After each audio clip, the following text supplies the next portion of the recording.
ಏನೇನ್ ಸಿಕ್ಕಿದೆ ನಿಮ್ಗೆ ರಾಜ್ಯ ಸರ್ಕಾರದಿಂದ? ಸಿಕ್ಕೈತಿರಿ ನಮ್ಗೆ ಪೆನ್ಷನ್ ಪಗಾರ ಮಾಡ್ಯಾರ. 2,000 ರೂಪಾಯಿ ಪಗಾರ ಮಾಡ್ಯಾರ್ರಿ. ಅದರ ಮ್ಯಾಗ ಮತ್ತೆ ಏನ ಬಸ್ ಫ್ರೀ ಮಾಡ್ಯಾರ. ಕರೆಂಟ್ ಫ್ರೀ ಐತ್ರಿ.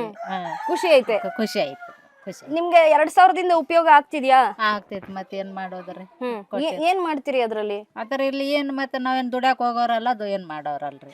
ಅದ್ ಬಂದಿದ್ಕ ನಾವ್ ಒಟ್ಟ ಮನ್ಯಾಗ ತಗೊಂಡ್ ಬಂದು ಅದ ನಮ್ ಹೊಟ್ಟೆ ಇದೆ ಮಾಡ್ಕೊಂಡ್ ನಡೀತೇವೆ. ಈಗ ಕೆಲವಷ್ಟು ಮಂದಿ 2,000 ಕೊಟ್ಟಿ ಸರ್ಕಾರ ತಪ್ಪು ಮಾಡ್ತು ಅಂತಾರೆ, ಹೌದಾ? ಏನ್ ತಪ್ಪಿಲ್ರಿ, ಚಲೋಕ ಕೊಟ್ಟಾರ ಅವ್ರು. ಅದನ್ನ ನಮ್ ಕಡೆ ವಾಪರ್ಸದಂಗ ಐತಿ ಅದು. ಅವ್ರಗ ತಪ್ಪು ಮಾಡಿಲ್ಲ, ಚಲೋ ಮಾಡ್ಯಾರ್ರಿ. ಚಲೋ ಮಾಡ್ಯಾರ.